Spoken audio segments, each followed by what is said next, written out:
দুই দিনের বৃষ্টিতে ক্ষতির মুখে পড়েছেন দেশের বিভিন্ন জেলার আমন চাষিরা। বঙ্গোপসাগরে সৃষ্ট গভীর নিম্নচাপের প্রভাবে শুক্র ও শনিবার অনেক স্থানেই মুষলধারে বৃষ্টি হয়েছে। এতে ফসলের মাঠে পানি জমে গেছে। জলাবদ্ধতা দেখা দেয়ায় নুয়ে পড়েছে ক্ষেতের আধা পাকা ধান। এখন অর্ধেক ফসলও ঘরে তোলা যাবে কিনা তা নিয়ে দুশ্চিন্তায় পড়েছেন চাষিরা। এমন অবস্থায় উৎপাদন খরচ তোলা নিয়ে শঙ্কায় রয়েছেন তারা।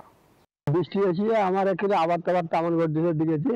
এখন মনে করেন কি হবে, আর তো কোনো এখন বৃষ্টি হয়েছে, আমাদের পোকা পোকা শুরু হয়ে গেছে। বৃষ্টি হওয়ার কারণে এই জমিটাতে গোড়ার মধ্যে পানি জমে গেছে। গোড়ায় পানি জমার কারণে জমিটার এই ধানের যে গোড়াটা এটা নরম হয়ে গেছে। নরম হয়ে যাওয়ার পরে একটু এই বাতাসের কারণে ধানটা পড়ে গেছে। আরও জানাতে গাইবান্ধা ও রংপুর থেকে যুক্ত হচ্ছেন সহকর্মীরা। শুরুতে গাইবান্ধা থেকে আছেন সাইফুল ইসলাম প্রিন্স। গাইবান্ধায় আমন ধানের কতটা ক্ষতি হয়েছে, কৃষকরা কি বলছেন?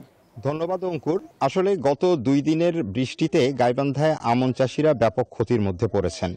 প্রথম দিনের বৃষ্টিতে ততটা ক্ষতি না হলেও পরের দিন যে টানা বৃষ্টি হয়, এই বৃষ্টিতে গাইবান্ধার আমন চাষিরা ব্যাপক ক্ষতির মধ্যে পড়েছেন।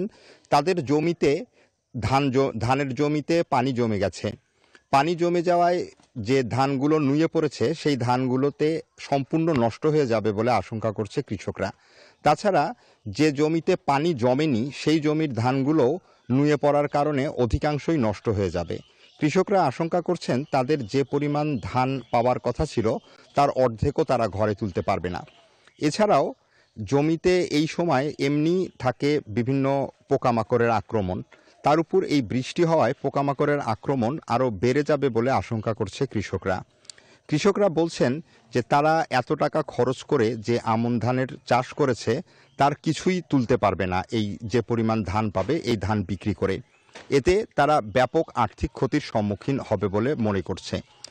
এছাড়ার জন্য কৃষকরা যে বিভিন্ন পদক্ষেপ নিতে পারে এজন্য কৃষি বিভাগও কাজ করে যাচ্ছে বলে জানিয়েছে কৃষি বিভাগ থেকে বলছে কৃষকদের বিভিন্ন পদ্ধতি ব্যবহার করতে তারা মাঠ পর্যায়ে কাজ করছে। যেমন সম্ভব হলে জমির আল কেটে দিয়ে পানি বের করে দেওয়া, এছাড়া জমিতে কীটনাশক স্প্রে সহ বিভিন্ন পদ্ধতি তাদেরকে দেওয়ার জন্য মাঠ পর্যায়ে কাজ করছে। এই ছিল আমার কাছে গাইবান্ধা থেকে সর্বশেষ তথ্য। ফিরে যাচ্ছি রংপুরে। ধন্যবাদ প্রিন্স, আপনি যেমনটা জানিয়েছিলেন গাইবান্ধার থেকে আসলে রংপুরে ওই একই অবস্থা রয়েছে। আমার পিছনে যদি দেখতে পাচ্ছেন যে এই ধান পানির কারণে বা বৈরী আবহাওয়ার কারণে কিন্তু এই ধান আজকে মাটিতে পড়ে গেছেন এবং নিমজ্জিত রয়েছেন। আর এই ধান কিন্তু গঙ্গাচড়া উপজেলায় আমরা যেটা কৃষি সূত্রে জানতে পারছি যে তারা বলছেন প্রায় 10 থেকে 15 হেক্টর জমিতে এই ধান পড়ে গেছে। তারা বলছেন আমরা মাঠে কাজ করছি, আমাদের উপসহকারীরা কাজ করছে এবং কৃষকদের সহযোগিতা করতেছে।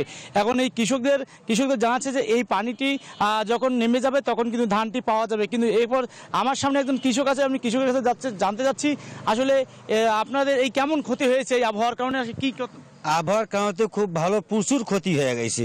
16 আনা 10 আনায় ক্ষতি হয়ে গেছে। হ্যাঁ, আর এই যেটা ধান আশা করছিলাম যে ধান মোটামুটি ভালো হবে, সেই জায়গায় চাইলের একও পাবো না। এখন তো হাজিরি উঠবে না, দিনমজুরের হাজিরি উঠবে না। হ্যাঁ, এখন তো শুনছিলেন কৃষক বলছেন যে তারা যে ধানটি রোপণ করেছিলেন দিন হাজির তো দূরের কথা, এখন অনেক লসের মুখে তারা থাকবেন বলে তারা জানিয়েছেন। আর এই উপজেলায় কিন্তু 9 ইউনিয়নে কিন্তু ব্যাপক ক্ষতির সম্মুখীন হয়েছে সাধারণ কৃষকরা। এই ছিল রংপুরের গঙ্গাচড়া থেকে সর্বশেষ তথ্য। ফিরে যাচ্ছি স্টুডিওতে। অঙ্কুর। সুজন, আপনাকে ধন্যবাদ।